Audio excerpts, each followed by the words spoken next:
Hola otra vez, seguimos con la física de primero y ahora vamos a hablar de la dinámica de las leyes de Newton. Hemos hablado en una primera lección de cuáles sean estas dos leyes fundamentales, las dos únicas que nos permiten estudiar toda la mecánica, pero claro, ahora vamos a ver cómo se aplican a los problemas, porque son leyes vectoriales y hay que saberlas, hay que tener unas pautas a la hora de aplicarlas. En esta lección vamos a hablar de las pautas que hay que seguir para resolver un problema cuando el cuerpo se mueve en una línea recta, o sea, lo que decimos cuando estamos estudiando una traslación, ¿de acuerdo?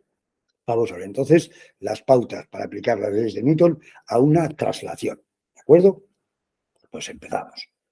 Y ni que decir tiene, bueno, bien, como siempre os hemos dicho, que creemos que os tenéis que saber esto muy bien. Si es por nuestra parte, genial, y si es por otra, pues también, o sea, el caso es que lo sepáis, ¿vale? Venga, pues vamos a ver. Dice, utilización de las leyes de Newton para calcular aceleraciones conociendo las fuerzas, que es lo normal, pero bueno, también podría ser al revés, sabiendo las aceleraciones, calcular las fuerzas, ¿vale? Bueno, ya veis que aquí dice que, bueno, ya sabemos que F es igual a M por A, es evidentemente una ley vectorial, y por eso es fundamental trabajar sobre un sistema de coordenadas. Elegir bien el sistema de ejes es esencial y se hace de distinta manera, ya lo advertimos ahora, según se trate de una traslación o de una rotación, ¿vale? Por eso distinguimos dos tipos de problemas a la hora de aplicar las leyes. En esta lección vamos a hablar de las pautas que tenemos que aplicar cuando el cuerpo se mueve sobre una línea recta, lo que llamamos evidentemente traslación. ¿Vale? Entonces vamos a ver, hemos dicho que vamos a seguir unas pautas que aquí están, por lo que veo, en rojo, en pasos. Primer paso, conocer y dibujar sobre el cuerpo todas las fuerzas. Este punto es común para cualquier problema de dinámica, para el estudio de las rotaciones y para cualquier problema, ¿vale? Se llama diagrama de fuerzas.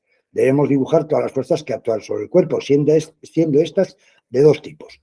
Aquí, bueno, la separación en estos dos tipos obedece sobre todo a razones didácticas, porque al final todas las fuerzas tienen su origen en el campo eléctrico, pero tampoco vamos a irnos hasta el Big Bang, ¿vale? Vamos a ver, entonces, dice, vamos a ver, son de dos tipos, para que las tengamos claras, ¿vale? Primero, las que se transmiten al cuerpo sin necesidad de tocarlo, ¿vale? De este tipo, en nuestros problemas solamente tenemos el peso. De este tipo solo tenemos en nuestros problemas el peso. También la fuerza eléctrica es de este tipo. También las fuerzas que se hacen dos cargas eléctricas no hace falta que estén tocándose para ejercerse fuerzas. Y las magnéticas. Pero, como estamos con la mecánica, en nuestros problemas, la única fuerza que se va a transmitir al cuerpo por el espacio, sin necesidad de tocarlo, va a ser la gravedad. ¿De acuerdo? Vale, cuyo valor es M por G y es siempre vertical y hacia abajo. ¿De acuerdo? Bueno, estaba pensando que os he dicho que la fuerza se transmite por el espacio sin necesidad de tocarlo. No es eso exactamente cierto, ¿vale? Lo que sería más riguroso decir es que cuando ahora mismo que yo estoy dentro del campo y vosotros y vosotras estáis dentro del campo gravitatorio terrestre, ¿vale? El punto en el que estamos tiene unas características determinadas que no las tiene, por ejemplo, un punto que está a 4.000 millones de kilómetros por encima o de lejos de la Tierra, en donde ahí no sentiríamos esta fuerza que llamamos peso, ¿de acuerdo? Entonces, no es que se transmita la fuerza, sino que al estar dentro de un campo gravitatorio, pues bueno, ese campo gravitatorio ejerce sobre los cuerpos que están en él una fuerza que es vertical hacia abajo. Bueno, sí, como vamos a estar en la superficie terrestre, pues va a ser siempre vertical y hacia abajo y de valor m por g. ¿De acuerdo? Bueno, pues resumiendo, las que se transmiten al cuerpo sin necesidad de tocarlo, el peso, m por g, vertical y hacia abajo. Y en contraposición, pues todas las demás, claro. Y así ya lo tenéis claro. Una vez que pongáis el peso, todas las demás, ¿cuáles son? Las que se transmiten obligatoriamente por los contactos que el cuerpo tiene con el exterior. Con lo cual, a eso nos tenemos que dirigir, a esos contactos los tenemos que dirigir. Y nuestros contactos, como nos dicen aquí, van a ser solo de dos tipos. La superficie de apoyo, ¿vale? Y las cuerdas, ¿vale? Estos van a ser nuestros contactos con el exterior, ¿de acuerdo? Vale, la superficie de apoyo y las cuerdas. Pues vamos a ver qué pasa con la superficie de apoyo. Vamos a ver. Mirad, la superficie de apoyo primero ejerce una fuerza que es perpendicular a ella. Por ejemplo, si tenemos aquí una mesa y aquí un libro, pues evidentemente, si este libro está quieto es porque la mesa lo está sosteniendo. Joder, si quitamos la mesa se cae, ¿no? Eso es evidente. Claro, la mesa le ejerce una fuerza que lo sostiene y que iguala el peso en este caso. Si la superficie de apoyo es así, está inclinada, pues la fuerza sería esta, ¿vale? Pues eso se llama normal, porque normal significa perpendicular, y es siempre perpendicular a la superficie y hacia su afuera. O sea, si esto sería hacia su adentro, pues la parte maciza, diríamos, pues ya veis, sería en ese sentido. Os digo eso porque, por ejemplo, si este es el techo de una habitación, esto sería la parte de interior suya, entonces, si saltáis hacia arriba y llegáis a daros con la cabeza, el techo lo que os va a hacer es una fuerza así, el corcón va a ser hacia abajo, ¿de acuerdo? O sea, es siempre una fuerza perpendicular a la superficie de apoyo que impide la penetración y es siempre hacia su afuera, ¿vale? Vale. Esa es una de las fuerzas. Pero también hay otra que observamos también por experiencia, que cuando lanzamos un cuerpo sobre una mesa acaba parándose. ¿Qué ocurre? Que también la superficie de apoyo ejerce una fuerza paralela a ella, ¿va? Que va en contra, si hay deslizamiento, va en contra del movimiento, ¿vale? Si hay deslizamiento, ¿vale? Y además se llama fuerza de rozamiento, como veis aquí, y ya la hemos dibujado. Fijaos, si la velocidad es en este sentido hacia abajo, la fuerza de rozamiento se opone siempre al movimiento. Si hay deslizamiento, insistimos, y es igual a un coeficiente por lo que vale la normal, ¿vale? Ese coeficiente se llama el coeficiente dinámico, porque ya hablaremos en otra lección más extensamente del rozamiento, porque puede pasar que haya, bueno, y de hecho va a haber, como vais a entender más adelante, hay un rozamiento de tipo estático, cuando no hay deslizamiento entre las dos superficies que están tocándose, ¿vale? Pero en nuestros problemas, que va a ser lo normal, nuestro cuerpo va a estar deslizando sobre la superficie de apoyo y entonces la superficie de apoyo va a ejercerlo, como os hemos dicho, una que va a ser perpendicular a ella, que sostiene, y otra en contra de la velocidad. Pues ni que decir tiene que si la superficie de apoyo fuera horizontal y el cuerpo fuera este, mirad, si la velocidad es hacia la izquierda, pues las fuerzas que ejercería esta superficie de apoyo sería la normal, como hemos dicho, perpendicular a ella, y si la velocidad es hacia la izquierda, la fuerza de rozamiento hacia la derecha. Por lo cual, como veis, esas son las dos fuerzas que ejerce una superficie de apoyo. Una perpendicular a la superficie de apoyo y otra paralela y en sentido contrario al movimiento cuando hay movimiento. Si no hay movimiento, hablaremos aparte de un rozamiento que podemos adelantar aquí, que se llama de tipo estático, pero ¿vale? De hecho, a este coeficiente se le llama coeficiente dinámico de rozamiento, ¿vale? Y de hecho le vamos a poner, pues, eso es, mu cachilamar. A ver,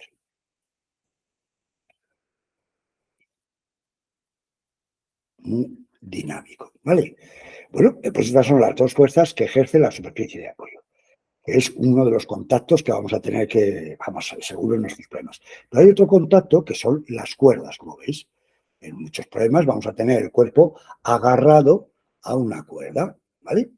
Entonces, mirad, si observamos las cuerdas cuando están trabajando, pues cuando están sosteniendo pues, un jamón, ¿vale? O las cuerdas que sostienen un puente, siempre están estiradas, ¿vale? Nos interesa saber, como veis aquí, las fuerzas que las cuerdas ejercen sobre los cuerpos a los que están agarradas. Y lo que os dice aquí, fijémonos en un hecho evidente, a los cables solo los vemos trabajando estirados, por lo que las fuerzas ejercidas sobre ellos siempre van hacia su afuera. Se llaman de tracción. Fijaos, aquí tenemos la cuerda, está en rojo. Estas son las fuerzas que el exterior hace sobre ella. ¿vale? Estas dos son las fuerzas que el exterior, o sea, los cuerpos a los que está agarrada, ejercen sobre ella. Fuerzas que el exterior ejercen sobre ella. El extremo de la derecha tirará hacia la derecha y el extremo de la izquierda tirará hacia la izquierda, ¿vale?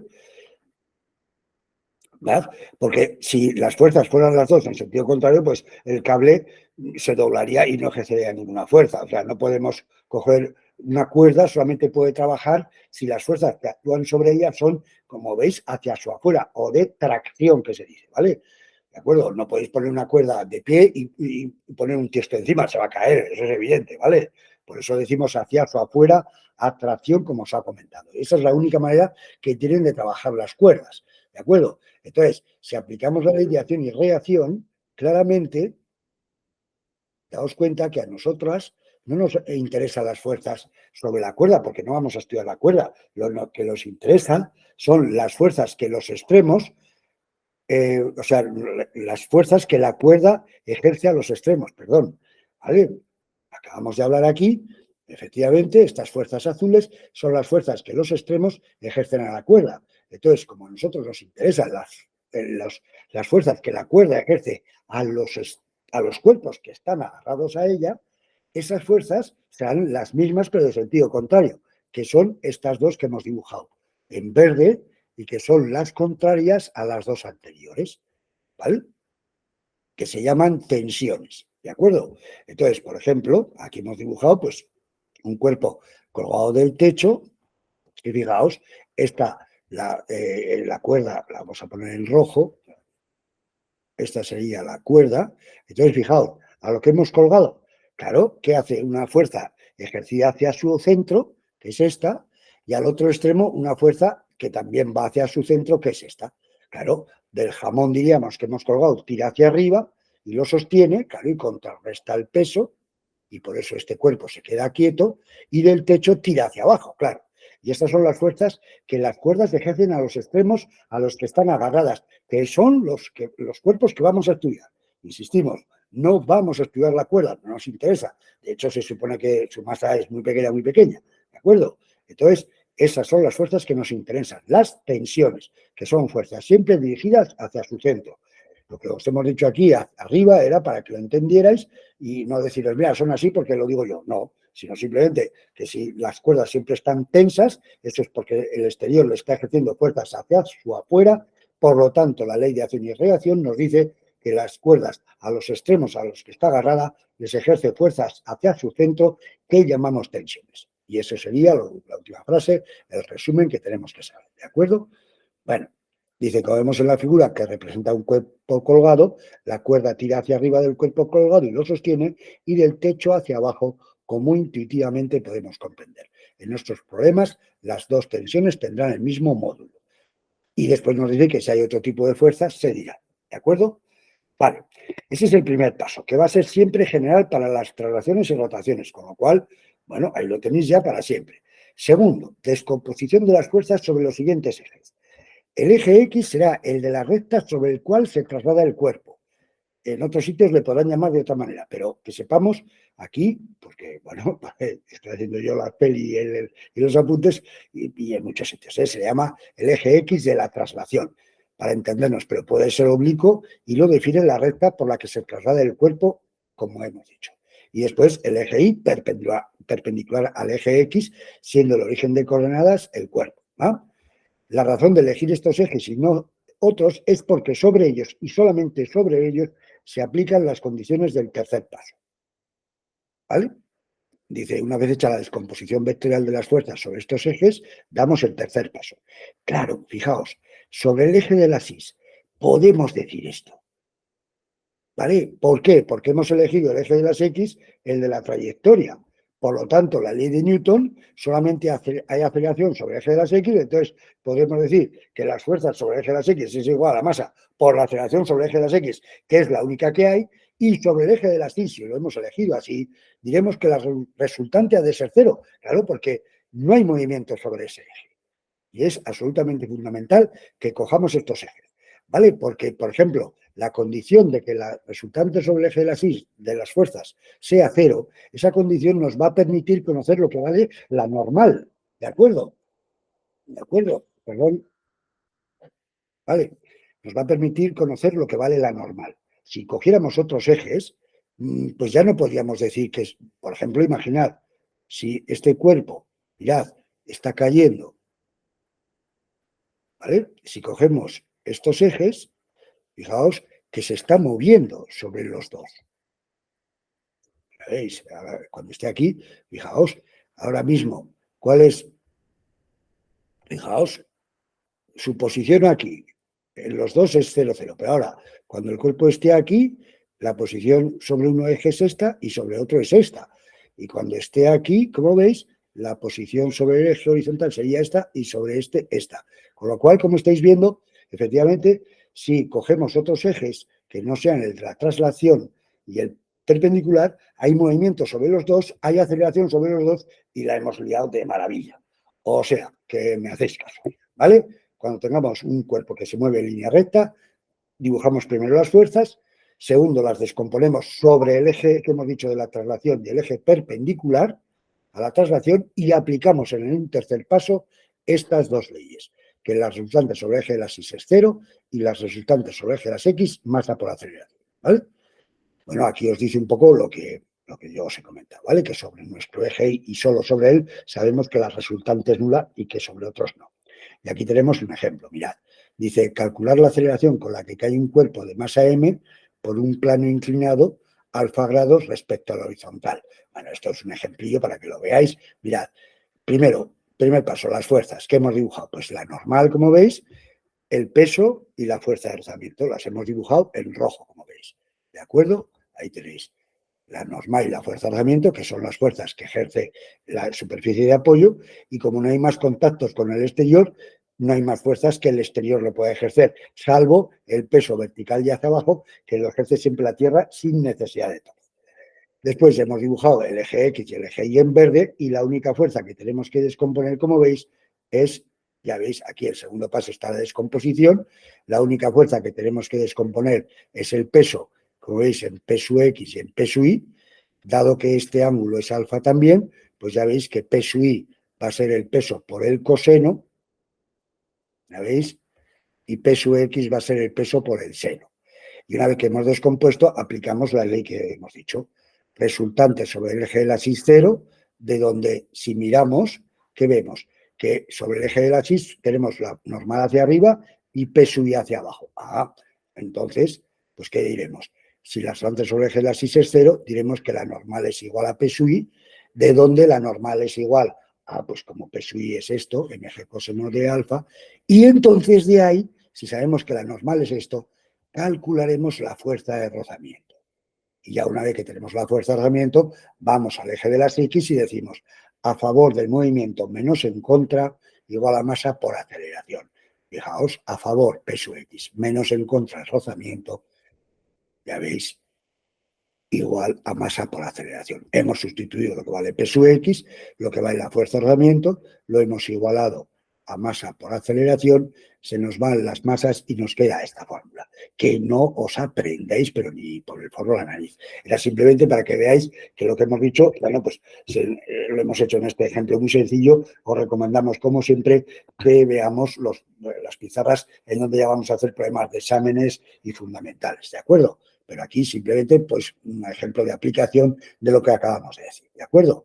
Pues nada, como siempre, esperando habernos explicado más o menos, ya os digo que vamos a seguir con los ejemplos de los ejercicios, yo creo que lo entenderéis mejor, pero que estas ideas que hemos dicho aquí os hayan quedado claras, ¿de acuerdo? Son fundamentales y es lo que tenéis que, bueno, que ir practicando. Bueno, pues ánimo y para adelante. Chao.